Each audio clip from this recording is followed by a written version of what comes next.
जी अस्सलाम वालेकुम। कैफेट आज के लेक्चर का आगाज करते हैं। लेक्चर 30। आज के लेक्चर में कुछ practice question case study discuss करेंगे हम चैप्टर 4 की भी और चैप्टर 5 की भी। उसके बाद चैप्टर 5 का लास्ट लर्निंग ऑब्जेक्टिव था, लर्निंग ऑब्जेक्टिव 3। प्रीवियस लेक्चर में आपको याद होगा हमने इसको पेंडिंग कर दिया था। आज हम उसको कंक्लूड करेंगे, लेकिन उससे पहले टॉपिक्स में से किसी किस्म का कोई क्वेश्चन हो पूछना चाहते हो पूछ लीजिए। कोई क्वेश्चन प्रीवियस टॉपिक में से कोई क्वेश्चन नहीं है क्या? हर आने वाले एश्योरेंस क्लाइंट को, ऑडिट क्लाइंट को हमें फौरी एक्सेप्ट कर लेना चाहिए? नहीं। क्यों नहीं करना चाहिए? क्योंकि फौरी एक्सेप्ट करेंगे तो कोई थ्रेट हो सकते हैं। ठीक है, हमें कुछ फैक्टर्स कंसीडर करने चाहिए पहले। क्यों कंसीडर करने चाहिए हमें फैक्टर? क्योंकि अगर फौरी तौर पे एक्सेप्ट कर लेंगे तो थ्रेट हो सकते हैं। वो क्या थ्रेट हो सकते हैं? फौरी तौर पे एक्सेप्ट करें? क्या थ्रेट हो सकते हैं? वो क्या थ्रेट हो सकते हैं? Self interest, threat to integrity, professional behaviour, और self interest threat to professional competence and due care. ठीक है, और ये ध्यान में रखिएगा स्टूडेंट कहने का सर इसमें सेल्फ इंटरेस्ट का मतलब क्या है? सेल्फ इंटरेस्ट समझ लीजिए फॉर्मेलिटी के तौर पे साथ लगाया हुआ है। ये सेल्फ इंटरेस्ट का मतलब चैप्टर 7 में समझ आएगा, अभी समझे फॉर्मेलिटी है। Self interest threat to professional competence and due care, ये क्या होता है? इसमें हम देखते हैं कि क्या फर्म के पास इतने रिसोर्सेज, इतना नॉलेज, इतनी कंपिटेंस है कि वो ऑडिट कर सके। हर काम करने के लिए कोई कंपिटेंस चाहिए होती है ना। ठीक है, अच्छा इसकी थ्रेट तो है, कितना सिग्निफिकेंट है, कम के ज्यादा, इसकी सिग्निफिकेंस किस पे डिपेंड करती है? अंडरस्टैंडिंग ऑफ क्लाइंट, नॉलेज, कितना अंडरस्टैंडिंग आप, और कम्प्लेक्सिटी ऑफ बिजनेस। ठीक है, जितना ज्यादा बिजनेस कम्प्लेक्स होगा उतने ज्यादा रिसोर्सेज और नॉलेज चाहिए होगा आपको। और अगर ये थ्रेट हो तो इसके सेफगार्ड क्या हो सकते हैं? कोई एक बता दे। ये कॉम्पिटेंस के, self interest threat to professional competence and due care के। हाँ, जरूरत पड़े तो एक्सपर्ट हायर कर लो, मोर एक्सपीरियंस टीम लेके जाओ, क्लाइंट के साथ ज्यादा टाइम क्लाइंट से बाय कर लो, डेडलाइन एक्सटेंडेड हो। ठीक है, और जो self interest threat to integrity and professional behaviour था, ये कैसे पता चलेगा कि क्लाइंट पे कम है कि ज्यादा? प्रोफेशनल क्लियरेंस लेटर भेजेंगे तो प्रीडिसेसर आइटम बता देगा कम है कि ज्यादा, और अदर सोर्सेज। यानी अगर प्रोफेशनल क्लियरेंस लेटर का जवाब ना आए फर्ज कीजिए, तो हम अदर सोर्सेज से भी इंफॉर्मेशन ले सकते हैं। किन सोर्सेज से?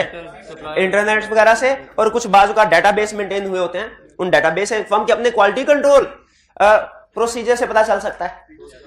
ठीक है, तो ये डिफरेंट सोर्सेज होते हैं। फर्म ने अपने पास डाटाबेस मेंटेन किया होता है, जैसे वो अपने एम्प्लॉइज का, हर कंपनी डाटाबेस मेंटेन करती है ना, अपने क्लाइंट का डाटाबेस भी मेंटेन करते हैं। ठीक है, तो फर्म से इंटरनल सोर्सेज से भी, फर्म के quality control policy and procedure से पता चल सकता है। अच्छा, अब ये हमने थ्रेट को वैल्यूएट कर लिया और एक्शन भी हो गए, क्लियर। फिर इसके बाद इसमें सबसे अहम, अगर मैं आपसे कहूं ये थ्रेट को रिड्यूस करने के लिए सारे एक्शन, सारे प्रोसीजर ही अहम है, मुझे वो एक प्रोसीजर बता दे जो सबसे ज्यादा अहम है। एक्सेप्टेंस के वक्त वो कौन सा प्रोसीजर है जो सबसे? प्रोफेशनल क्लियरेंस लेटर सेंड कर कौन करता है? ऑडिटर। कौन सा ऑडिटर? इनकम। किसको करता है? Predecessor auditor. इसमें क्या पूछता है कि अगर कोई भी इंफॉर्मेशन है जो हमारे एक्सेप्टेंस के डिसीजन से रेलिवेंट हो बता दे। नॉर्मली कौन कौन से इंफॉर्मेशन होती है जो एक्सेप्टेंस से रेलिवेंट होती है? 4 तरह की इंफॉर्मेशन बताई थी आपको, यानी 4 तरह के इश्यूज सामने आ सकते हैं जब आपको प्रीडिसेसर ऑडिटर जवाब देता है। 4 तरह के इश्यूज कौन सा बताएगा? 4 तरह के। शाबाश, हाथ उठाएं पहले, हाथ, शाबाश, बताइए। इंटेग्रिटी ऑफ मैनेजमेंट, शाबाश, बेहतरीन। ओवरड्यू फीस, डिसएग्रीमेंट विद या इनएप्रोप्रिएट स्कोप लिमिटेशन, शाबाश। अच्छा, अगर ये मसले मसाइल सामने आए, फर्ज कीजिए किसी केस में चारों के चारों मसले मसाइल सामने आ गए और प्रीडिसेसर ऑडिटर ने कहा तुम्हें मेरी कसम है इस क्लाइंट को एक्सेप्ट ना करना, तो क्या करेंगे हम? क्या हमारे पर लाजमी है प्रीडिसेसर ऑडिटर की बात को मानना? ना भाई, ना। हम ये अल्टीमेटली कोड ऑफ एथिक्स क्या कहता है? अल्टीमेटली इनकमिंग ऑडिटर का डिसीजन है कि क्लाइंट को एक्सेप्ट करना है। इश्यू सामने आने का ये मतलब नहीं है क्लाइंट छोड़ दो। इश्यू सामने आने का मतलब क्या है? एक्सेप्ट करने से पहले सेफगार्ड अप्लाई कर लो, क्लाइंट के साथ डिस्कस कर लो। ठीक है, अगर सेफगार्ड से इश्यूज मैनेज हो सकते हैं तो हम इश्यूज को मैनेज करेंगे, क्लाइंट नहीं छोड़ेंगे।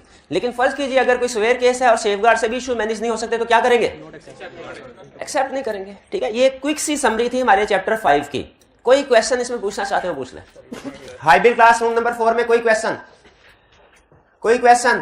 आवाज सुनाए भाई, आवाज सुनाएंगे तो पता चलेगा यस या नो, दोनों सूरतों में जी। कोई क्वेश्चन? शाबाश। और 6 में, रूम नंबर 6 में कोई? शाबाश। एनओसी, ये प्रोफेशनल क्लियरेंस लेटर है, इसका दूसरा नाम एनओसी लेटर भी है, और एक और जगह पे एक और नाम यूज हुआ था एटिकेट लेटर, क्योंकि प्रोफेशनल एटिकेट का हिस्सा है कि आप प्रीडिसेसर राइटर से को लेटर सेंड करें। तो इसके अल्टरनेट नेम है, कभी कभी अल्टरनेट नेम एग्जाम में यूज कर लेता है, लेकिन जो असल सरकारी नाम है इसका वो क्या है, प्रोफेशनल क्लियरेंस लेटर। और कोई क्वेश्चन? जी शाबाश। हाँ, प्री कंडीशन एक वर्ड यूज हुआ है जो आप में से किसी ने नहीं पूछा, इसका मतलब है आप लोग पढ़ते ही नहीं है, कोई नहीं पढ़ता है, इतनी बड़ी क्लास में कोई नहीं पढ़ के आया और कोई नहीं अंडरलाइन करके आया कि कौन सा ऐसा लफ्ज है जो मुश्किल है मैं पूछ लूं। सिर्फ एक स्टूडेंट ने पूछा प्री कंडीशंस। प्री कंडीशन का मतलब क्या होता है? अब आपने नहीं पूछा तो मैं नहीं बताऊंगा भाईजान, आपने लहदा से पूछ लेना, मैं क्लास के बाद आपको एक्सप्लेन करूंगा। किन्होंने पूछा है? शाबाश, क्लास के बाद। इनको नहीं बताना मैंने प्री कंडीशंस फॉर ऑडिट क्या होती है, पूछा ही नहीं तो बताने की जरूरत ही नहीं। ना ये नहीं बता रहा मैं, कोई और क्वेश्चन पूछ लो, और कोई क्वेश्चन पूछे, कम से कम आज तो नहीं बताऊंगा, कल पूछेंगे तो कल बता दूंगा, आज नहीं बताऊंगा। आपको पूछना चाहिए, एक लफ्ज भी मैंने कहा हुआ आपको अगर समझ लाना है पूछना है, नहीं पूछा तो नहीं बताऊंगा। और कोई क्वेश्चन? अब आते हैं वापस हम जी अगर AFRS अदर देन IFRS होगा तो ऑडिटर कोड में लिखना है, वो कहां लिखेंगे? नहीं, चैप्टर 2 में लिखा हुआ है अगर applicable financial reporting framework other than IFRS होगा, यानी इंटरनेशनल फ्रेमवर्क के अलावा कोई लोकल होगा, तो हमने कंट्री का नाम लिखना होता है, वो कंट्री का नाम फाइनेंशियल स्टेटमेंट्स में लिखना होता है। और हमने ऑडिट रिपोर्ट में भी जब ओपिनियन एक्सप्रेस कर रहे होते हैं ना, these financial statements have been prepared in accordance with, अगर IFRS है सिर्फ IFRS लिखेंगे, अगर क्योर फ्रेमवर्क है जैसे जनरली एक्सेप्टेड अकाउंटिंग प्रिंसिपल है, साथ में कंट्री का नाम लिखना है। मैनेजमेंट फाइनेंशियल स्टेटमेंट्स में कंट्री का नाम लिखेगी, और हम जब ओपिनियन दे रहे होंगे ना कि ये फाइनेंशियल स्टेटमेंट इस वाले IFRS के मुताबिक है, तो फिर हम वहां पे इसका नाम लिखेंगे, कंट्री नेम। ठीक है, ये तो अंडरस्टूड है ना कि IFRS को फॉलो नहीं करे तो किसी लोकल कौन से है, किस कंट्री के, वो कंट्री का नाम लिखेंगे तो पता चलेगा। और कोई क्वेश्चन? चलिए अब चैप्टर, जी मेरे भाई जल्दी से पूछ ले।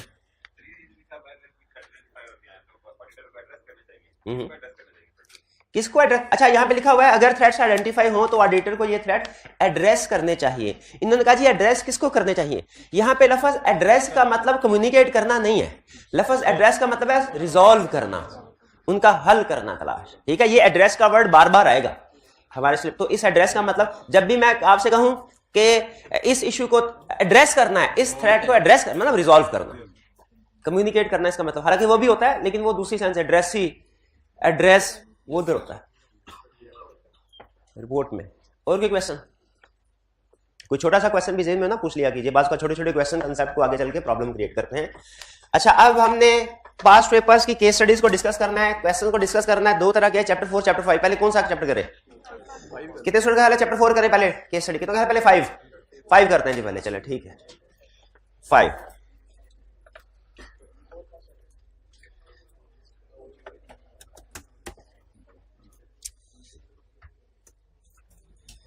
जी पहला क्वेश्चन 3 था ना। The firm has received an offer for appointment as the auditor of Hyper Limited for the year ending 30th June 2023 in a place of the outgoing auditor। क्या कह रहा है? फर्म को ऑफर आई कि क्या आप हमारा ऑडिट करना पसंद फरमाएंगे। लेटर आ गया, नोट कीजिए अभी एक्सेप्टेंस नहीं दी फर्म ने, सिर्फ ऑफर आई है। Required discuss the actions that the firm should take regarding communication with outgoing auditor। Actions क्या लेने हैं, किस किस बारे में? अच्छा, इसमें तो ये इस सिचुएशन में तो थ्रेट भी राइज होते हैं। एक्सेप्टेंस, क्या हमें एक्सेप्टेंस के वक्त जो थ्रेट राइज होते हैं वो डिस्कस करने चाहिए? यानी ये लर्निंग ऑब्जेक्टिव 1 का क्वेश्चन है कि 2 का क्वेश्चन है? कैसे पता चला? एक्सेप्टेंस के वक्त तो थ्रेट भी कंसीडर करते हैं, लेटर भी सेंड करते हैं, थ्रेट भी कंसीडर करते हैं। उसने क्वेश्चन में क्लियरली कह दिया है कि मुझे सिर्फ कम्युनिकेशन के एक्शन बताओ, क्लियरली कह दिया है कम्युनिकेशन के एक्शन। एग्जाम में ये ज्यादा अहम नहीं होता आपके पास नॉलेज कितना है, एग्जाम में ज्यादा अहम ये है क्या रिक्वायरमेंट को समझ के उसके मुताबिक आंसर दिया कि नहीं दिया। ठीक है, तो कम्युनिकेशन से रिलेटेड पूछता है। अच्छा, कम्युनिकेशन पहले हमने ये डिसाइड कर लिया किस कौन सा कंसेप्ट कौन सा टॉपिक है। अगला डिसीजन हमारा भाई इनकमिंग या आउटगोइंग। बेहतरीन, शाबाश। इनकमिंग हम कौन है, इनकमिंग या आउटगोइंग? ये डिसीजन अगर आपका, ये बड़ा डिसीजन है, ये गलत हो गया क्वेश्चन आपका फारिग, सारे का सारा 0 नंबर। ये हम इनकमिंग ऑडिटर है, हमें क्या करना चाहिए? अब देखें, उसने हमें ये नहीं पूछा कि कहां तक आंसर देना है आपने, सिर्फ सेंड करने तक या रिसीव करने पे भी एक्शन। देखें, क्या उसने सिर्फ सेंड करने की बात की है? उसने कहा कम्युनिकेशन, तो कम्युनिकेशन कंप्लीट डिस्कस कर देंगे। स्टेप नंबर 1 में क्या करेंगे? स्टेप नंबर 1 में क्या करेंगे? परमिशन लेंगे क्लाइंट से। क्यों? Due to confidentiality. फिर इसके बाद परमिशन दे दे। अब ये फिर बात, तो लेटर सेंड करना है, परमिशन ना दे तो scope limitation, do not accept. अच्छा, सेंड कर दिया, इसके बाद आगे रास्ते, या तो जवाब आएगा या नहीं आएगा। अगर जवाब नहीं आता तो फिर अदर सोर्स। अगर जवाब आया और लिखा मुझे मना कर दिया, सेफगार्ड। जवाब आया और लिखा हुआ कि मना कर दिया मुझे, मैं आपको कोई इंफॉर्मेशन नहीं दे सकता, तो फिर ये स्कोप लिमिटेशन बिफोर एक्सेप्टेंस है। ठीक है, डू नॉट एक्सेप्ट। और अगर जवाब आए और लिखा हो क्लाइंट ओके है, कोई मसला नहीं, तो फिर फौरी एक्सेप्ट करें। और अगर जवाब आए और लिखा हो मसले मसाइल है, 2 मसले उन्होंने बता दिए, फिर क्या करेंगे? आउटगोइंग ऑडिटर से जवाब आया, उसने कहा इन्होंने मेरी फीस नहीं दी और ये झगड़ा भी बड़ा करते हैं, ये रिपेयर एक्सपेंस को कैपिटलाइज कर दिया था इन्होंने, इनका कंसेप्ट वीक है, बताएं क्या करेंगे? गैस करें क्या करेंगे ऐसी सिचुएशन में? हाँ, क्लाइंट से कह देंगे इशू रिजॉल्व करें। क्या क्लाइंट को छोड़ देंगे या इशू रिजॉल्व करेंगे? इशू रिजॉल्व करवाएंगे। ठीक है। हाँ, वो इशू रिजॉल्व क्या भाई, डिसएग्रीमेंट है, क्लाइंट के साथ डिस्कस कर देंगे, उसे IAS 16 पढ़ाएंगे, समझाएंगे कि कब कैपिटलाइजेशन करनी है। ठीक है। और फीस है, उसे कहेंगे भाई उसकी फीस दे दो, मेहरबानी, मस्कीन बंदा है, उसकी फीस दबा के बैठे हो, क्या कर लोगे? अमीर हो जाओगे इतने थोड़े से पैसों से, लेकिन वो मर जाएगा बेचारा थोड़े से पैसे ना मिले तो फीस दे दो, उसकी फीस। क्लियर जी? इसमें कोई problem? If client refused the outgoing auditor to discuss the matter, consider such refusal. Student ने डिस्कस नहीं किया सर, हाँ जी, आउटगोइंग ऑडिटर में आता है नहीं, वहां पे उसने इनकमिंग, उसने कहा सर एग्जामिनर कमेंट्स में लिखा हुआ है कि स्टूडेंट ने ये बात नहीं लिखी थी कि अगर आउटगोइंग ऑडिटर रिस्पॉन्ड नहीं करता, हाँ, क्लाइंट उसे इजाजत ना दे तो इनकमिंग ने क्या करना है, ये स्टूडेंट ने डिस्कस नहीं किया था ना। हाँ, तो ये भी डिस्कस होना चाहिए। अब इनका पॉइंट ऑफ व्यू पता क्या है? सर वो तो आउटगोइंग ऑडिटर अगर लेटर सेंड नहीं करता, ये तो आउटगोइंग ऑडिटर का एक्शन है, ये इनकमिंग वाले सवाल में क्यों डिस्कस करना चाहिए? देखो, पॉसिबिलिटी तो है, क्योंकि इस एक्शन की बेस पे ऑडिटर, इनकमिंग ऑडिटर डिसाइड करता है कि मैंने क्या करना है। ठीक है। वो जो 4 पॉसिबिलिटीज थी कि अगर रिप्लाई आ जाए तो उसमें क्या करना है, नहीं आता तो क्या करना है, हमें सारी सिचुएशन डिस्कस करनी चाहिए। ठीक है। हाँ जी, नेक्स्ट क्वेश्चन हमारा 3 में और की प्रॉब्लम 4।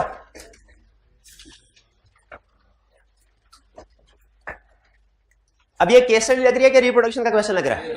Case study. सबसे पहले requirement, identify and explain the ethical issue arising from the above and identify any action your firm should take in respect of this matter before deciding whether it should accept the appointment as external auditor। सबसे अहम लफ्ज requirement में कौन सा है जो हमें बता रहा है टॉपिक है? एक्सेप्टेंस का लफ्ज, बिफोर एक्सेप्टेंस का लफ्ज, जिसे हमें पता चलता है कि ये एक्सेप्टेंस की स्टेज की बात हो रही है। ठीक है। और एक्सेप्टेंस वाला चैप्टर कौन सा है? चैप्टर 5, ये ज़हन में रखिएगा। फिर एक्सेप्ट द एंगेजमेंट। ठीक है जी, हमने आइडेंटिफाई करना है, एक्सप्लेन करना है एथिकल इश्यूज को।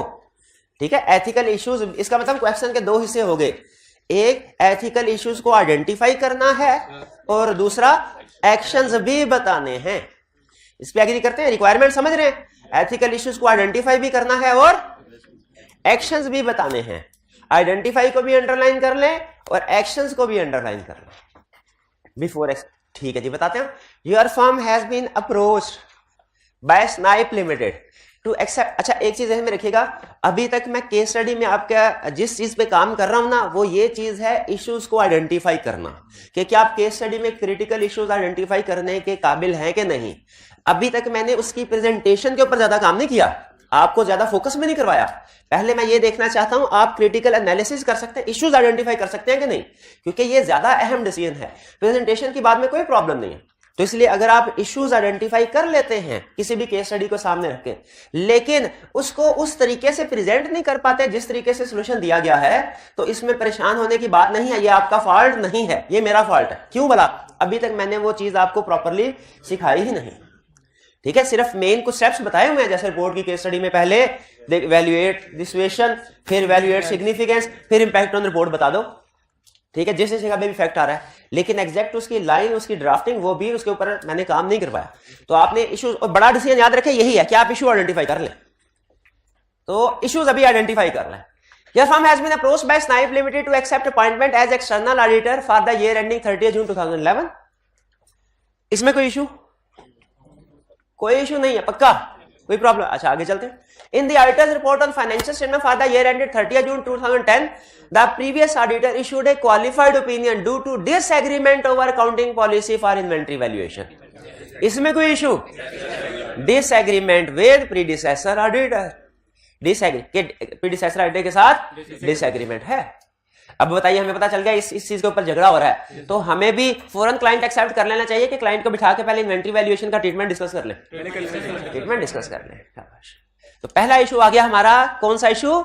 Disagreement with. इस लाइन से हमें पता चला। फिर the matter was cited by the previous auditor in response to your firm's letter requesting information that might influence your firm's decision as to whether to accept the engagement. यही issue predecessor auditor ने भी आपको बता दिया।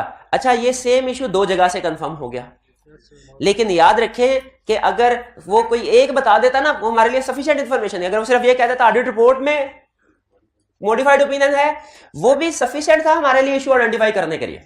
वो समझ लिया alternative procedure. Predecessor auditor ने बता दिया, वो भी बहुत अच्छा है, लेकिन अगर प्रीडिसेसर ऑडिटर ना भी बताता या रिफ्यूज कर दिया जाता, तो स्टिल हमारे पास अल्टरनेट सोर्स से इंफॉर्मेशन मिल सकती है ना। उसकी एक एग्जांपल ये है। तो इशू एक ही है, सोर्सेज ऑफ इंफॉर्मेशन दो हैं, इशू एक ही। क्या? डिसएग्रीमेंट एक आ गया। फिर in addition the previous auditor stated that the audit fee due for the year ended 30th June remains unpaid. ये दूसरा इशू आ गया आउटस्टैंडिंग फी का।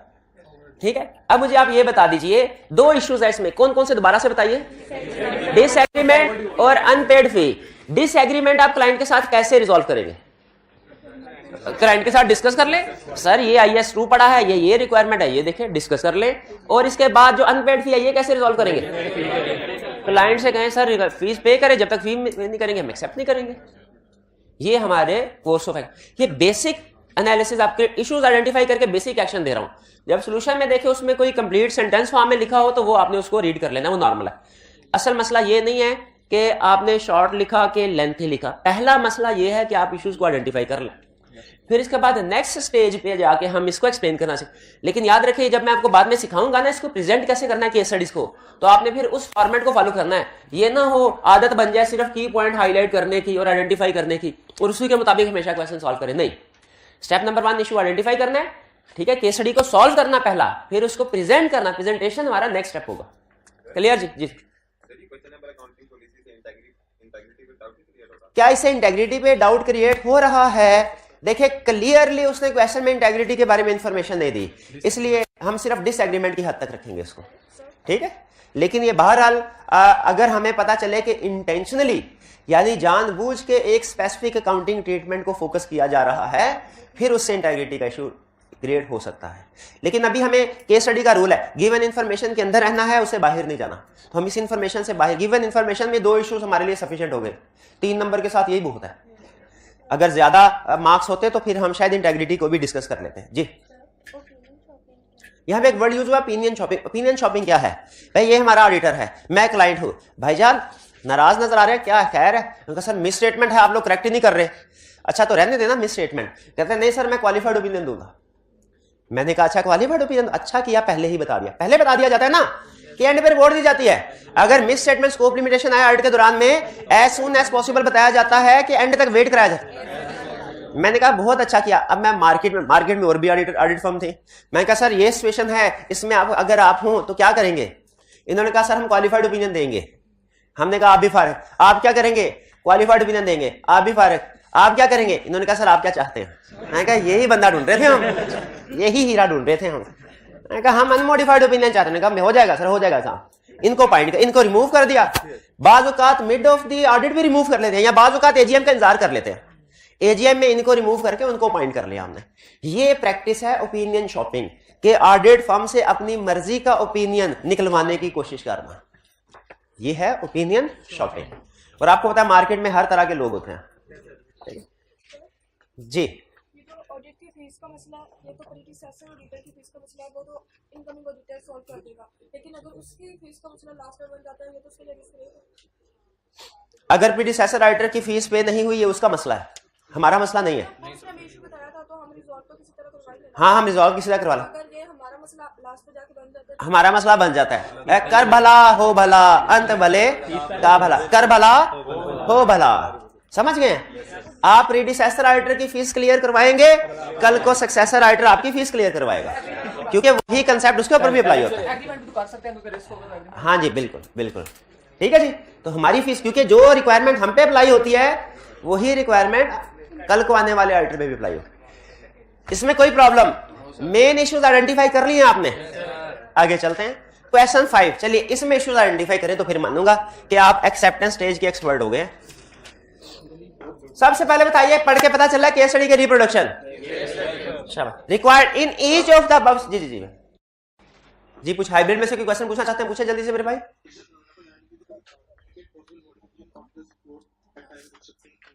हाँ बिल्कुल, वो एक जगह पे था कि कम्युनिकेट करें possible modification in audit report. फर्ज कीजिए प्रीडिसेसर राइटर ने कहा सर ये रेवेन्यू और कैपिटल एक्सपेंडिचर की मिसक्लासिफिकेशन करते हैं, इस वजह से मैंने ओपिनियन क्वालिफाई किया था। हमारा काम क्या है, क्लाइंट को बिठा के डिस्कस करें, सर ऐसे ना किया करें। यहां तो क्लाइंट मानेगा या नहीं मानेगा? मानेगा तो बहुत अच्छा, फॉरन लेटर साइन कर लो, एंगेजमेंट लेटर एक्सेप्ट कर लो। अगर क्लाइंट नहीं मानता, कहता नहीं सर हम तो इसी तरह काम करते हैं, इसी तरह करेंगे, तो ये मिस स्टेटमेंट की इंडिकेशन है। अच्छा, एक्सेप्ट आप अभी भी कर सकते हैं, मजे की बात, क्लाइंट को एक्सेप्ट, लेकिन अब आपने एहतियातन एंगेजमेंट लेटर में इसका जिक्र कर देना है कि ये प्रीवियस ईयर की रिपोर्ट मॉडिफाइड थी, मिसस्टेटमेंट थी, अभी भी मैनेजमेंट इसी पे कंटिन्यू कर रही है। अगर एंड तक इनका ख्याल ना बदला तो वी में एक्सप्रेस क्वालिफाइड ओपिनियन। ठीक है, हम क्वालिफाइड, ये कम्युनिकेट करना है। ये वो कह रहा है बात, जो कह रहा है ना कि कम्युनिकेट करेंगे पॉसिबल मॉडिफिकेशन। ठीक है, ये इसकी बात कर रहा है। हमारा एक लिस्टेड क्लाइंट था, उसका कुछ आग लगी, पेंट का बिजनेस था उनका। पेंट का बिजनेस केमिकल ऐसा होता है जिसमें आग लगने का खतरा होता है। आग लगी, इन्वेंट्री उनकी जल गई। अच्छा, रिकॉर्ड बाकी था, रिकॉर्ड लैदा था, वेयर हाउस में आग लगी, इन्वेंट्री जल गई। अब क्लाइंट ने इंश्योरेंस कंपनी से रिसीवेबल बुक कर लिया। इंश्योरेंस वालों को हमने लेटर जब भेजा ना एज ऑडिटर, उन्होंने कहा सर ये मैटर अंडर इन्वेस्टिगेशन है, जब तक हमारी इन्वेस्टिगेशन कंप्लीट नहीं होगी ना हमने पैसे नहीं देने इनको। जबकि क्लाइंट ने इसको रिसीवेबल रिकॉर्ड कर लिया था। बताइए क्या ये लिस्टेड कंपनी का केस है? बताइए क्या सही किया? क्योंकि स्टैंडर्ड ये कहता है वर्चुअली लॉस रिकॉर्ड कर लो। अच्छा, क्लाइंट क्या कह रहा था सर मैचिंग कंसेप्ट है, जिस साल का लॉस उसी साल की इनकम। मैंने कहा शाबाश, कोई मैचिंग कंसेप्ट इधर नहीं है। लॉस उसी वक्त रिकॉर्ड करना था, उसी साल लॉस बाय फायर, लेकिन रिसीवेबल अभी रिकॉर्ड, क्योंकि वर्चुअली सर्टन नहीं। क्यों सर्टन नहीं है? क्लाइंट एडमिट ही नहीं किया इंश्योरेंस वालों ने, तो उस साल ओपिनियन क्वालिफाइड था। अब अगले साल के लिए उन्होंने फिर से सेम ऑडिट फर्म को रीअपॉइंट किया। रीअपॉइंटमेंट से पहले फर्म ने डिस्कस कर लिया क्लाइंट के साथ कि सर अभी मैटर अंडर इन्वेस्टिगेशन है, अगर तो ये मैटर रिजॉल्व हो गया हमारा नेक्स्ट ईयर का ऑडिट कंप्लीट होने से पहले तो जो भी अमाउंट एग्री हुई वो ठीक है, आपका हक है, उसको रिसीवेबल रिकॉर्ड करें, वो कोई प्रॉब्लम नहीं। लेकिन अगर ये इशू इस साल भी एंड तक अनरिजॉल्व रहा, we may express qualified opinion on financial statement. अब बताइए क्या ये लाइन लिख देना बेहतर था, सही था कि नहीं है? प्रोफेशनली सही। भाई सही कैसे? अभी ऑडिट तो कंप्लीट हुआ है, स्टार्ट ही नहीं हुआ, बल्कि तो पहले से आपने लिख दिया। हाँ बिल्कुल है, जैसे ही आपको लगे स्टार्ट में या ड्यूरिंग ऑडिट कि ओपिनियन मॉडिफाई हो सकता है, याद रखें फौरी कम्युनिकेट करते हैं। इसकी रीजन भी बताता है स्टैंडर्ड, कहता है इसकी रीजन ये है ताकि क्लाइंट ब्रेनस्टॉर्मिंग कर ले, करेक्टिव एक्शन ले ले, उसको मौका दे दिया, मॉडिफिकेशन से बचने के लिए कोई एक्शन लेना चाहता है तो ले ले, इसलिए हमने इसको कम्युनिकेट करना होता है। क्लियर होगी ये कम्युनिकेशन वाली बात कि अगर डिस एग्रीमेंट है, क्लाइंट एग्री नहीं करता तो मॉडिफिकेशन कम्युनिकेट करेंगे। जी मेरे भाई।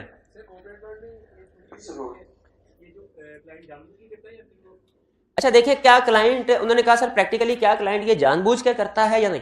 देखिए दो तरह की मिस स्टेटमेंट होती हैं। अब ये मैं आपको मिस स्टेटमेंट के टाइप्स की तरफ लेकर नहीं जाना चाह रहा, स्टैंडर्ड ने एक जगह पे लिखा है। अब ये कंसेप्ट जाना हमारे जरूरी था, भाई ने पूछा क्वेश्चन से जवाब दे रहा हूं। एक होती है फैक्चुअल मिस स्टेटमेंट, एक होती है judgmental misstatement. Factual misstatement क्या है कि मैं कहूं हमारी इस क्लास में 500 स्टूडेंट है, ये फैक्चुअल मिस स्टेटमेंट। 500 स्टूडेंट नहीं है क्लास में इस वक्त मौजूद, बैठा गिन के देख ले, नहीं है, ये फैक्चुअल मिस स्टेटमेंट है। एक होती है judgmental misstatement. Judgmental misstatement क्या है? जैसे मैं ये कहूं ये स्टूडेंट हमारी क्लास का सबसे इंटेलिजेंट स्टूडेंट है, ये जजमेंट है। जजमेंट में डिफरेंस ऑफ ओपिनियन आ जाना ना, ये सिर्फ मिस स्टेटमेंट होगी, कोई प्रॉब्लम नहीं है। लेकिन अगर मैं कोई फैक्चुअल मिस स्टेटमेंट कर उस पर कायम रहता हूं, इस सिचुएशन में मिस स्टेटमेंट के साथ मेरी इंटेग्रिटी भी डाउटफुल होगी। तो वो डिपेंड करता है सर्कमस्टेंसेस पे। हर मिस स्टेटमेंट याद रखें इंटेग्रिटी पे डाउट क्रिएट नहीं करते। कुछ मिस जो नॉर्मली जो जजमेंटल मिस स्टेटमेंट होती हैं मे बी उनमें प्रॉब्लम ना हो, लेकिन जो अगर कोई फैक्चुअल मिस स्टेटमेंट पे अड़ जाए मैनेजमेंट, वो इंटेग्रिटी हो सकती है। ठीक है, वो डिपेंड करता है मिस स्टेटमेंट के एनालिसिस पे। मिस स्टेटमेंट के एनालिसिस पे सर्कमस्टेंसेस से पता चलता है कि इसमें मैनेजमेंट जानबूझ के कर रही है या कि वाकई वो ट्रू समझने इनोसेंट मिस्टेक है उसकी। अब आगे चलते हैं next. In the above situation, discuss the issue that need to be considered by prudent accountants while deciding whether or not to accept the audit assignment. कह रहा बताइए कौन से मैटर कंसीडर करने, ये डिसाइड करने में क्लाइंट को एक्सेप्ट करेगा। ईच हर एक, इसका मतलब है 3 क्लाइंट्स दिए हैं। अब मेरे सामने नक्शा बन रहा है, उसने कहा है एक्सेप्टेंस, तो इसका मतलब है ये एक्सेप्टेंस का वर्ड यूज किया उसने कहीं, हाँ एक्सेप्ट का वर्ड यूज किया, इसको अंडरलाइन। इससे मुझे पता चल गया कि ये चैप्टर 5 का क्वेश्चन है। फिर इसके बाद उसने कहा इन नीच ऑफ द अबव सिचुएशन, तो इसका मतलब है 3 क्लाइंट है, हर एक को मैंने लैदा बताना है। तो ये तो मुझे तकरीबन कंफर्म है कि हर क्लाइंट में कोई ना कोई इशू निकलेगा। शायद किसी में 1 हो, किसी में 2, किसी में 3, वो एक लैदा बात है, वो हमारी किस्मत। लेकिन उसने पूछा है तो मोस्ट प्रोबेबली 99% श्योर हूं मैं कि हर क्लाइंट पे कोई ना कोई इशू होगा। अब आपने वो इशू पिक करना है। मैं ये देखना चाहता हूं पिक कर पाते हैं कि नहीं, उसको लिखना कैसे है उसके ऊपर अभी मेरा जोर नहीं, पिक कर पाते हैं कि नहीं। पहला, firm has been approached by a new client Thomson Electronics Limited for the current year's audit। ठीक है, Thomson आया हमारे पास, client is newly established company and has been referred by one of D's close friend। वो जो partner है mister D is the audit partner, ठीक है, उसका क्लोज फ्रेंड है, उसने रेफर किया, भाई दोस्ती का हक अदा किया, हमारे पास क्लाइंट आया। Whose son works at Thomson, और उसका बेटा टॉमसन में काम करता है। ठीक है, यानी जिसने रेफर किया हमारा दोस्त था, उसने एक क्लाइंट रेफर किया और उस दोस्त का बेटा क्लाइंट में काम करता है। एज एट ए, अच्छा दोस्त ने क्लाइंट रेफर किया, इसमें प्रॉब्लम नहीं है, उसका बेटा काम करता है, इसमें क्योंकि आप देखें हम उनको फेवर दे सकते हैं कि नहीं दे सकते, बिल्कुल दे सकते हैं।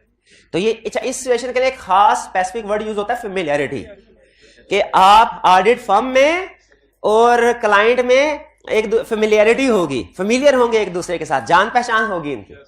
तो फेमिलियरिटी थ्रेट राइज होता है जी सिचुएशन में, जान पहचान क्रिएट, समझ आती है, बिल्कुल है। एक इशू सामने आ गया, अगला इशू देखते हैं। अब लेकिन केस चल रहा है, इसका मतलब शायद आगे भी इशू आए कोई। At a business meeting, Mr. D talks to a business associate who knows one of 4 directors of Thomson Electronics, Mr. Lordwick। Meeting में बैठे थे, लोग एक दूसरे को जानते हैं ना, दरिया के सारे मगरमच्छ एक दूसरे के वाकिफ होते हैं। तो हम एक मगरमच्छ के पास बैठे थे, उसने कहा सर ये आपका जो 4 डायरेक्टर्स है ना, अच्छा मैं जब फर्म में था ना, आगे मजे की बात बताता हूँ, हमारे पार्टनर अक्सर हफ्ता इतवार छुट्टी होती थी फर्म में, तो जुम्मे के बाद वो निकल जाया करते थे। तो मैं बड़ा सोचता था, मैं कहा हम यहाँ पे बैठे काम कर रहे हैं और पार्टनर जुम्मे के बाद, पार्टनर की बड़ी अच्छी है पार्टनर। तो बाद में पता चलता था कि वो उसके बाद घर नहीं जाते। मतलब ये समझ, इसमें थोड़ा सा ना मैं कंफर्म नहीं है, कुछ चीजें समझ ले, जजमेंट की बेस पे भी मैं आपके साथ शेयर कर रहा हूँ। तो बाद में पता चला कि वो तो किसी क्लब में जाते हैं और फेमस क्लब है, और उस क्लब में और भी बड़े बड़े लोग आते हैं। तो हम कहते हैं ये तो और ही आशी है, तो और भी है। तो फिर बाद में जब थोड़ा सीनियर लेवल पे गए तो फिर पता चला कि पार्टनर वहां पे याशी करने नहीं जाते, वहां पे किस लिए, सोशल नेटवर्क बिल्ड करने के लिए। वहां पे एक तो हेलो हाई होती है कॉर्पोरेट लेवल के जो लीडर्स होते हैं, सीएफओ सीईओ होते हैं कंपनीज के, उनसे। तो बाजू बातों बातों में कहते हैं हाँ सर कैसे हैं, फिर ठीक है हमारी फर्म के बारे में जानते तो होंगे आप, क्योंकि हमारे लिए याद रखिए सीए फर्म्स के लिए एडवर्टीजमेंट करना मना है। हम 1-to-1 मीटिंग करके ही कुछ कन्विंस कर सके तो कर सके, मीटिंग करना मना। तो ये एक नॉर्मल प्रैक्टिस होती है कि जो चार्टर्ड अकाउंटेंट्स होते हैं या ऑडिटर्स होते हैं वो सम टाइम एक दूसरे के साथ मिलते हैं। इससे बड़ा फायदा ये होता है कि कॉर्पोरेट वर्ल्ड के अंदर, कंपनीज के अंदर जो मसले मसाइल आ रहे होते हैं ना, वो बात हम चूंकि उस गेम से बाहर होते हैं, हमें अंदाजा नहीं हो पाता, जो कि उसी सेक्टर के अंदर रहने वाले लोगों को अंदाजा होता है। ठीक है, जैसे फर्ज कीजिए कोई ऑडिटर इस कॉलेज का ऑडिट करने के लिए आएगा, उसे इस पूरे प्रोफेशन के बारे में इतना अंदाजा नहीं होगा जितना कि इस सेक्टर के अंदर किसी टीचर को पता होगा कि दूसरे कॉलेज में ये हो रहा है, ये हो रहा है, ये स्टूडेंट बेस और ये प्रैक्टिस चल रही है, ये वगैरह वगैरह। तो ये हमारा एक अहम सोर्स ऑफ इंफॉर्मेशन होता है, ये ज़हन में रखिएगा। तो यही बात वो यहां पे कर रहा है, कह रहा है बिजनेस, एक मीटिंग थी उसमें एक बिजनेस मैनेजर ने बताया that Mr. Lodwick was accountant in an electronics company 10 years ago and that he was found guilty of misappropriation of company's assets. Integrity पे डाउट क्रिएट हो गया। अच्छा मुझे ये बताइए, ये तो 10 साल पहले का वकूआ है, क्या 10 साल पहले के वकूए को इस ऑडिट में यूज कर सकते हैं? कर सकते हैं। याद रखिए प्रीवियस, अब इसका एक इशारा उसने आपको इस चैप्टर के स्टार्ट में भी दिया था, वो क्या था? प्रीवियस एंगेजमेंट से जो एविडेंस मिला। तो हम क्या प्रीवियस 10 साल पुरानी इंफॉर्मेशन को भी यूज कर सकते हैं? यस कर सकते हैं। हो सकता है उसने तौबा कर ली हो सकता है अब अच्छे लोगों में उठता बैठता हो। प्रोफेशनल स्केप्टिसिज्म, ये चीज। तो यहां पे 2 इश्यूज आइडेंटिफाई हुए, पिक कर लिया आपने। C, the firm is considering accepting the audit of TB company in response to company's professional inquiry letter. ये तो हमने पढ़ा ही नहीं, प्रोफेशनल इंक्वायरी लेटर। हमने तो प्रोफेशनल क्लियरेंस लेटर पढ़ा, वही तो है, थोड़े जजमेंट। अभी क्लास में बैठे ना, इसी एनवायरनमेंट में दिमाग चल रहा है। एग्जाम में यही लफ्ज आ जाता ना, एक दफा दिमाग माउफ हो जाता है, तो मैं आए हुए कंसेप्ट भूल जाते हैं, तो फिर नया लफ्ज होता आपके लिए। The former auditor of T replied, जवाब मिला क्या? We were in disagreement with management over the provision of a contingent liability. हम कंटिंजेंट लायबिलिटी के ऊपर याद आ गया, सुभान अल्लाह, याद आ गया, शाबाश। ये भाई मुझे बताएंगे ये कंटिंजेंट लायबिलिटी क्या है? ये कंटिंजेंट लायबिलिटी क्या है? अच्छा, कोई भी कंटिंजेंट लायबिलिटी हो, कब डिस्क्लोज करनी है, कब रिकॉर्ड करनी है कोई माई का लाल जो बता दे क्लास में? पहले भाई क्या पॉसिबल हो? अक्रेंस से मुश्किल लफ्ज ना यार, ऐसे ना कर। हाँ, उसका आउटफ्लो पॉसिबल हो तो क्या करना है? आउटफ्लो। अच्छा, जब पॉसिबल एंड मेजरेबल है तो क्या करना है? रिकॉर्ड करना है। और जब आउटफ्लो पॉसिबल ना हो या मेजरेबल ना हो तो क्या करना है? डिस्क्लोज करना है। ये कंसेप्ट इसको नहीं पता था, डिसएग्रीमेंट राइज हो गया। जैसे अगर वो केस स्टडी में हमें कह दे कि भाईजान लॉयर ये कह दिया कि आउटफ्लो पॉसिबल है, केस हार जाएंगे आप, लेकिन अभी चूंकि फैसला नहीं आया, तारीख पड़ गई अगली के फैसला, आपको 100 मिलियन से लेके 150 मिलियन पे करना पड़ेगा। बताइए ये मेजरेबल है कि नहीं?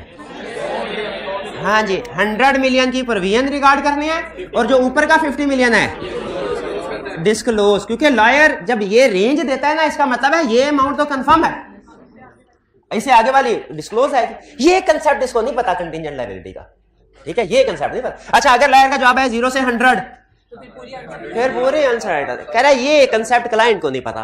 ठीक है, डिसएग्रीमेंट आ गया सामने, डिसएग्रीमेंट को अंडरलाइन कर लें। सबसे अहम लफ्ज अभी तक क्या है? डिसएग्रीमेंट। करें अंडरलाइन ताकि आपको पता चले।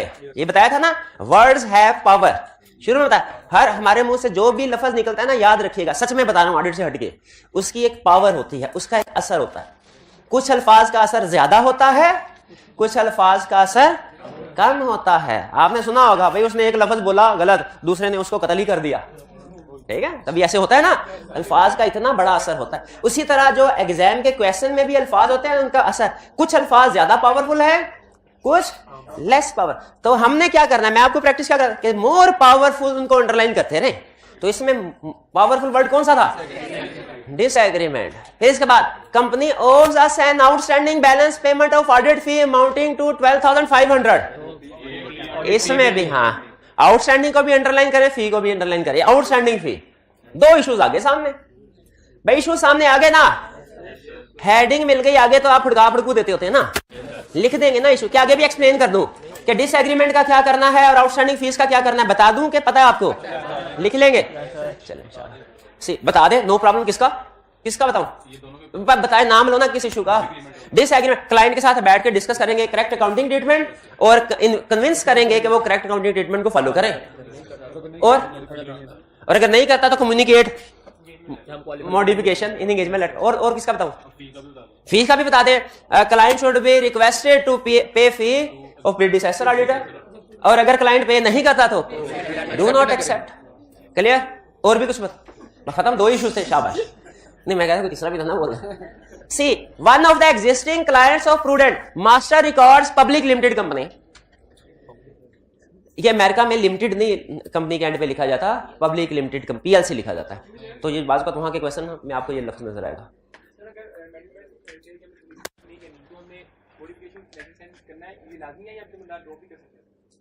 अच्छा, उन्होंने कहा कि सर अगर मैनेजमेंट कहती है हमने पॉलिसी चेंज नहीं करनी, गलत पॉलिसी पे कंटिन्यू करें, क्या लाजमी है कि ऑडिटर कम्युनिकेशन एंगेजमेंट लेटर में इंक्लूड करे या विड्रॉ भी कर सकता है?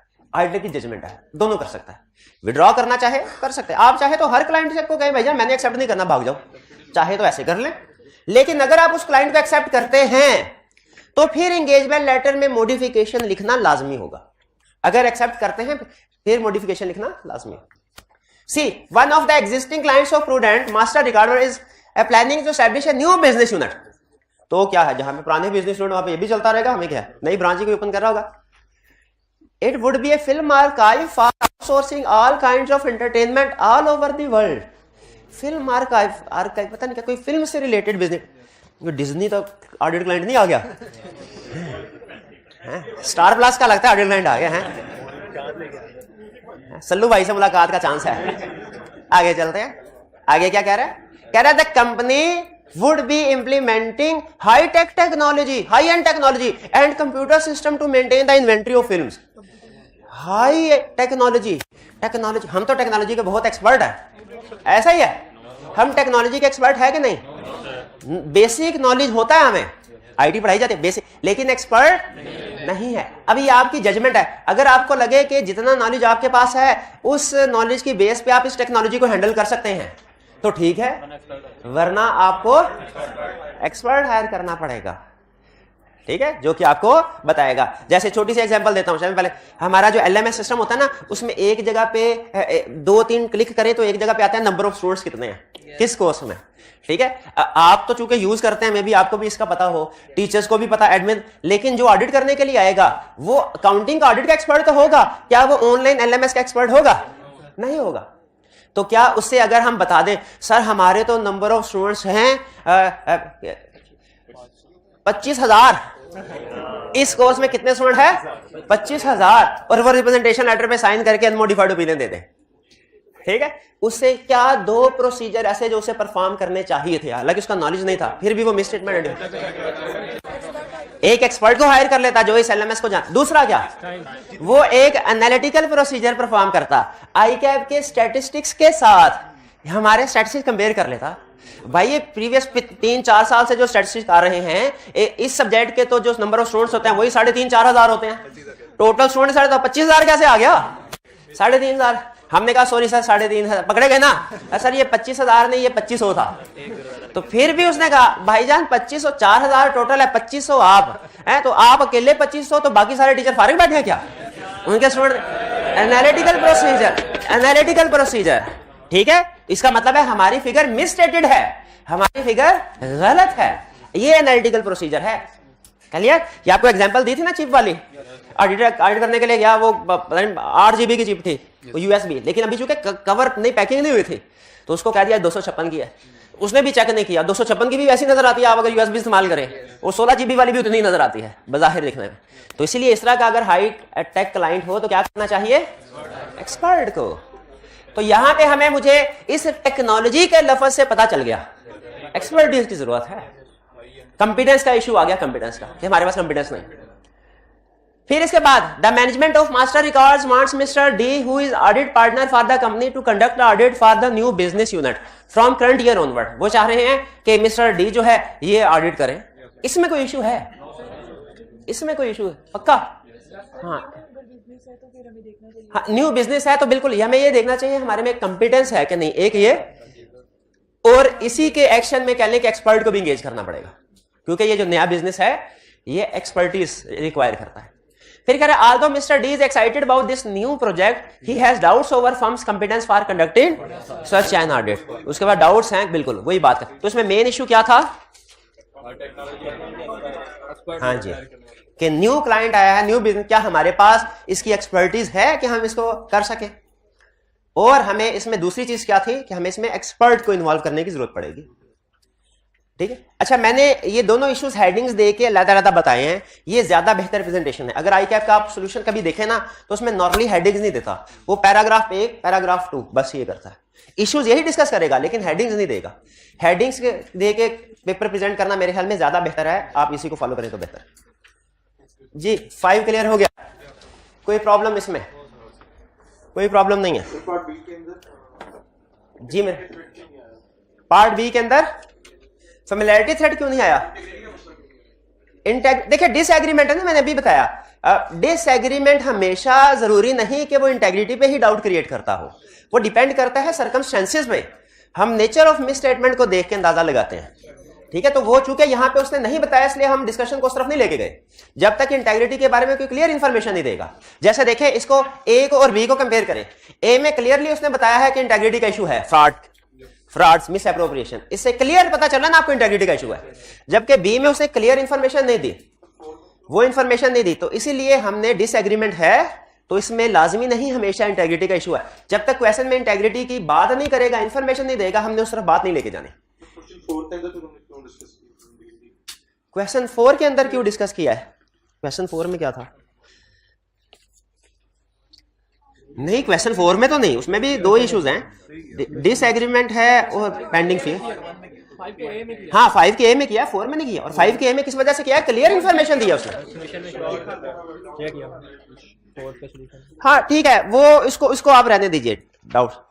डिसएग्रीमेंट विद, हाँ ये सोल्यूशन में 4 के सोल्यूशन में जो उसने मैनेजमेंट इंटेग्रिटी लिखा हुआ है इसको आप काट दीजिए, ये लिखने की जरूरत नहीं है क्योंकि क्वेश्चन में क्यों नहीं लिख। हालांकि समटाइम्स कुछ डिसएग्रीमेंट से इंटेग्रिटी पे डाउट क्रिएट होता है, ये ध्यान में रखिएगा, लेकिन यहां पे क्यों नहीं? क्योंकि उसने क्लियर इंफॉर्मेशन नहीं दी हमें। जी नेक्स्ट, कोई और क्वेश्चन? चलिए ये हमारा चैप्टर 5 कंप्लीट हो गया।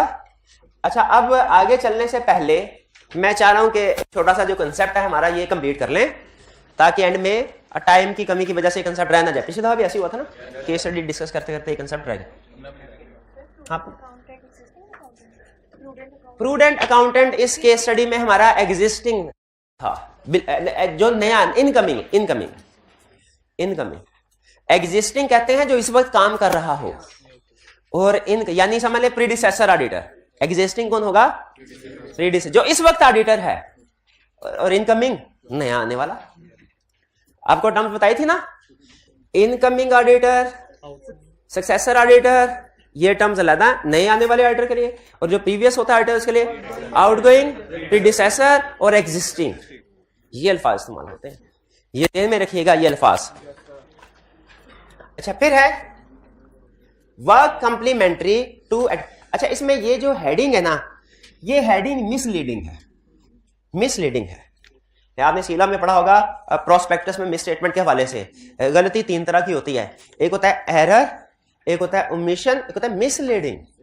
एरर का मतलब गलत इंफॉर्मेशन देना, ओमिशन का मतलब है सही जो जरूरी थी वो इंफॉर्मेशन ना देना, और मिसलीडिंग का मतलब इंफॉर्मेशन दी जरूर लेकिन इस तरीके से कि लोगों को समझ कुछ हो रहा है, कहा कुछ।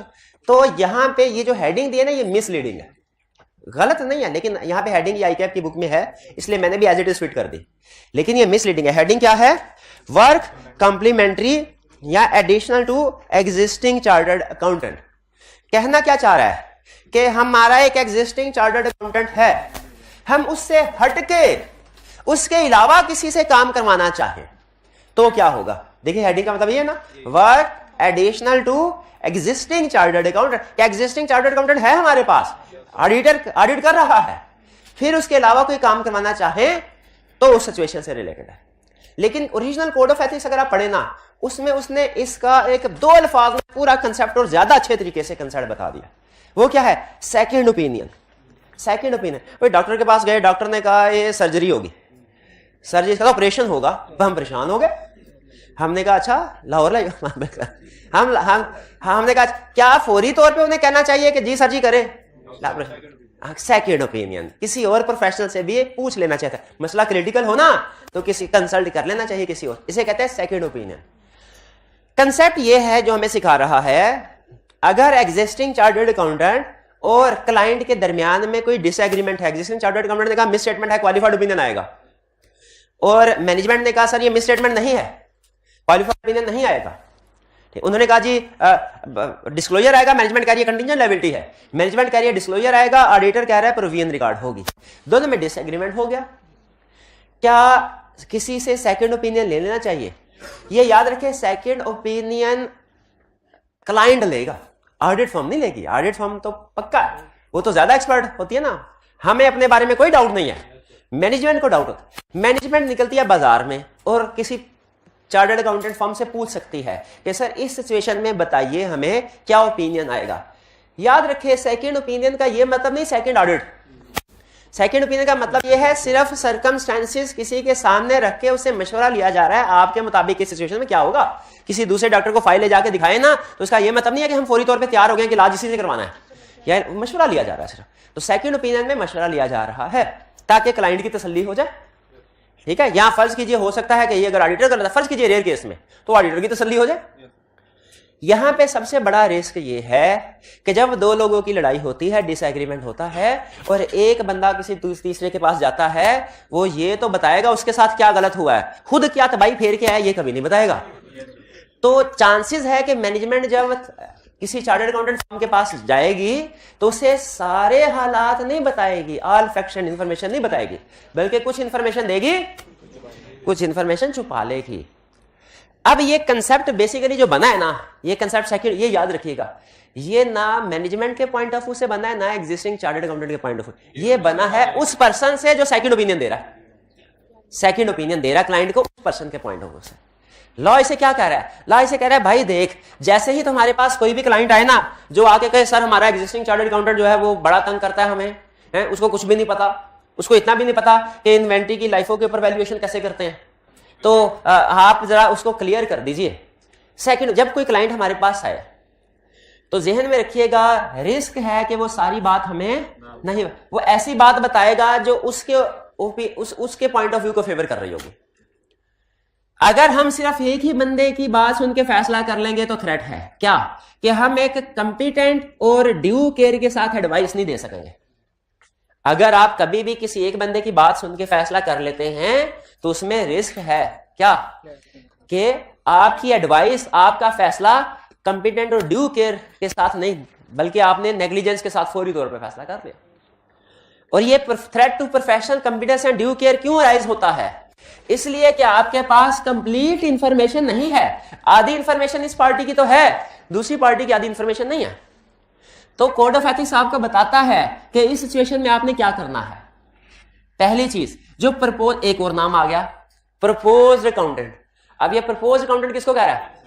इनकमिंग वाले को, इनकमिंग वाले को, इनकम प्रपोज, जिसके पास जाके एडवाइस ले रहा है।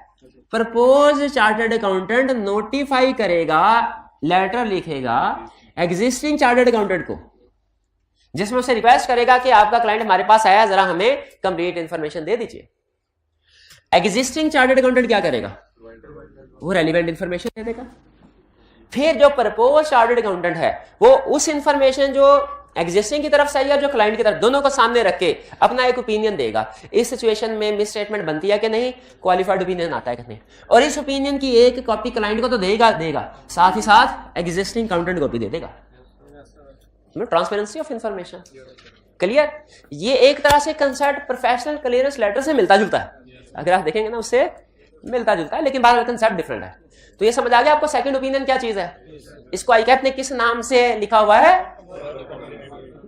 वर्क कॉम्प्लीमेंट्री या एडिशनल टू एग्जिस्टिंग। सब मुश्किल सी है ना, आप अगर खुद देखेंगे ना तो मुझे तो बारह ये लगता है सेकंड ओपिनियन ज्यादा बेहतर हेडिंग होती, इसलिए मैंने दोनों लिख दिया, आप जिसके साथ कंफर्टेबल। लेकिन आईकैप की हेडिंग कवर करना हमारे लिए लाजमी था, लाजमी था। क्यों? क्योंकि अगर पेपर में उसने वही टर्म यूज कर ले तो आप तो समझेंगे करवाए नहीं। आपने ये नहीं सोचना या थोड़ा सा माइंड लगाएं इस सिचुएशन पे कौन सा कंसेप्ट, नहीं, अल्फाज मैच करने होते हैं बस। ये जो डिसीजन है ओपिनियन इसका और प्रपोज अकाउंटेंट का जी क्या, अब आप बताएं क्या एग्जिस्टिंग, ये प्रपोज्ड अकाउंटेंट का ओपिनियन जब एग्जिस्टिंग अकाउंटेंट के पास जाएगा, एग्जिस्टिंग के लिए इसको फॉलो करना लाजमी है? नहीं लाजमी, उसकी जजमेंट है।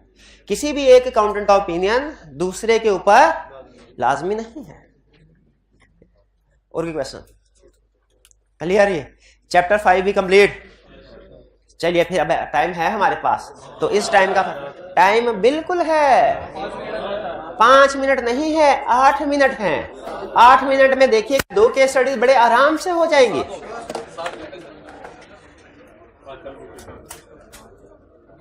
इसी तरह प्रैक्टिस में होगा।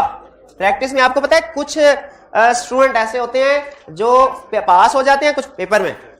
प्रैक्टिस जब आपके आर्टिकल शुरू होते हैं ना CFAP में, जब आप जाएंगे इसके बाद इंशाल्लाह, या जब भी जाएंगे, तो जब जाएंगे तो उसमें देखेंगे कुछ स्टूडेंट कहते हैं हमारी तो तैयारी नहीं, सारा दिन सर ऑफिस में होते हैं 9 to 5 और लेट शेडिंग भी चलती है, 7, 8, 9 बजे तक वापस आते हैं, थके होते हैं, किस वक्त पढ़े, पढ़ाई होती नहीं है, रिजल्ट आता है तो कुछ स्टूडेंट फेल हो जाते हैं, कुछ पास होने वाले स्टूडेंट से पूछा कैसे पास हुए, टाइम उनको भी नहीं मिलता, लेकिन अपना टाइम को मैनेज करते हैं। वो कहते हैं सर मैं उधर CFO के साथ मीटिंग थी, मैं गया उधर CFO लॉयर के साथ मीटिंग में बिजी था, मैं उधर बैठ गया, आधे घंटे का टाइम था, मैंने किताब उठाई, मैंने मोबाइल उठाया, मैंने सफा बनाया था। मैं जब प्रैक्टिस में था ना, मैं सफे फाड़ के ले जाता था अपने रजिस्टर में से, या अपनी फोटो का भी जेब में रखे होते, बूटियां बिल्कुल जेब में रखे होते। जैसे ही 5 मिनट का टाइम भी मिलता ना, 5 मिनट का, तो निकाल के उसको पढ़ लिया। तो ये जो 5 मिनट है ना, यही फर्क डालती है एंड में एग्जाम में।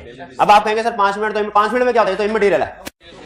हाँ, लेकिन इमटेरियल में बिकम मटेरियल व्हेन, रोज एक दिन का 5 मिनट फर्क नहीं डालेगा, लेकिन रोज के 5 मिनट फर्क डालेंगे भाईजान। तो बताइए टाइम है कि नहीं केस स्टडी करने के लिए? बिल्कुल, अच्छा कंसेप्ट मेरी वही है आपका। क्वेश्चन 11 छोटा, यही तो समझा रहा हूं आपको, छोटा सा क्वेश्चन, सारे क्वेश्चन छोटे छोटे हैं। Under the company 2017 while reporting on financial statement, auditor has to express an opinion whether the financial statement give a true and fair view in all material respect। सही कह रहा है कि झूठ बोला? नहीं, झूठ कैसे, सही कह रहा है। आल से मुराद मटीरियल, आल मटी से मुराद आल मटीरियल, ठीक है? नहीं समझ आए? अच्छा मैंने कहा, अच्छा आल पास स्टूडेंट्स खड़े हो जाए और 100 रुपया फल कीजिए, 100 रुपया नाम लीजिए मेरे से। अगर मैं ये कहता हूं आल पास स्टूडेंट्स, तो सारे स्टूडेंट खड़े हो जाएंगे क्या? इससे मुराद क्या है? पास। आल पास स्टूडेंट्स और पास स्टूडेंट्स एक ही मतलब है। आल स्टूडेंट्स, ये फर्क है, शाबाश, ये फर्क है, नहीं समझे ना? समझ। अब briefly state the matters other, अच्छा उसका सवाल ये था ही नहीं, सवाल उसका रिक्वायरमेंट क्या है? Briefly state the matters other than above on which auditor is required to express his opinion as per requirements of companies act. वो 4 वाले वो ही लिखने हैं, 1, 2, 3, 4 करके। और ये मेरा भाई मुझे बताएगा वो 4 वाले कौन से है। ये मेरा भाई बता ना, नहीं बताने बता दे यार, मेहरबानी तेरी, ऐसे ना रहे। बड़ी उम्मीद से पूछा है तेरे से सवाल, इंटेग्रिटी वगैरह, ये नहीं मैनेजमेंट की इंटेग्रिटी पे भी ओपिनियन देता है, अल्लाह जानता है। बस ये कंसेप्ट में पढ़ना, मैंने आज तक नहीं पढ़ा था कि मैनेजमेंट की इंटेग्रिटी पे भी ऑडिटर ओपिनियन देता है। बुक्स ऑफ अकाउंट्स, ज़कात, और ये पूरी लाइन लिखेंगे कि एक एक लफ्ज? मेहरबानी होगी आपकी। 11 के बाद 12, in peculiar circumstances the client restricts the auditor from performing certain procedure. Discuss how auditor should deal with such restriction if the same are imposed by management at time of appointment। अगर at time of appointment है तो फिर क्या करें? हाँ, chapter 5 क्या हम देखेंगे, इफेक्ट मटेरियल है कि परवेसिव। भाई स्कोप लिमिटेशन बाय मैनेजमेंट हो, हमेशा परवेसिव अज्यूम कर लेना चाहिए कि इसको भी मटेरियल परवेसिव दो तरह से डिस्कस करना चाहिए, दो तरह से डिस्कस करना चाहिए। एक्सेप्टेंस से पहले और एक्सेप्टेंस से पहले अगर कोई स्कोप लिमिटेशन बाय मैनेजमेंट है, क्या करें? अगर इफेक्ट मटेरियल है तो हम बता दें सर क्वालिफाइड ओपिनियन एक्सप्रेस करेंगे और रिस्क बढ़ जाएगा हमारा। अगर परवेसिव है तो एक्सेप्ट ही नहीं करेंगे, शाबाश, ठीक है। और अगर ड्यूरिंग ऑडिट यानी एक्सेप्टेंस के बाद फिर क्या करें? फिर अगेन आंसर जाएगा 2 हिस्सों में। इसमें सबसे अहम चीज पता है क्या है? इस पूरे क्वेश्चन में जो मोस्ट क्रिटिकल वो ये कि आपने इफ मटेरियल इफ परवेसिव दोनों में आंसर को लेके जाना है, डिस्कस करना है। हाँ, क्योंकि क्वेश्चन में बताया नहीं हुआ। तो during audit if material, qualified opinion plus other aspects पे भी इफेक्ट आएगा, रिस्क इंक्रीज हो जाएगा, मैनेजमेंट इंटेग्रिटी डाउटफुल हो जाएगी। ठीक है, management integrity doubtful, other aspects कह रहा हूं, एस्पेक्ट्स। और अगर इफेक्ट परवेसिव हुआ तो फिर विड्रॉ करेंगे, पहले विड्रॉल की बात करनी है, और फिर अगर विड्रॉल पॉसिबल एंड प्रैक्टिकेबल नहीं है डिस्क्लेमर क्लियर हुई है बात? अच्छा, मुझे एक सवाल का जवाब, स्टेटमेंट बोल रहा हूं, ट्रू और फॉल्स करना है। जब कभी स्कोप लिमिटेशन होगी उसका इफेक्ट परवेसिव होगा, हमने विड्रॉल की बात करनी है। जब कभी स्कोप लिमिटेशन होगी इफेक्ट परवेसिव होगा, हमने हमेशा विड्रॉल की बात करनी है। ट्रू और फॉल्स? फॉल्स। अब ट्रू कंसेप्ट क्या है? जब कभी स्कोप लिमिटेशन बाय मैनेजमेंट होगी उसका इफेक्ट परवेसिव, फिर विड्रॉल की बात करनी है, वरना नहीं। ठीक है, चलिए क्वेश्चन अभी नहीं भाईजान, अभी टाइम देखिए, 2 केस स्टडी होगी ना, अब अगली भी बड़े आराम से हो जाएगी। 13 छोटी सी केस स्टडी, अब कहा 2 मिनट पड़े अभी।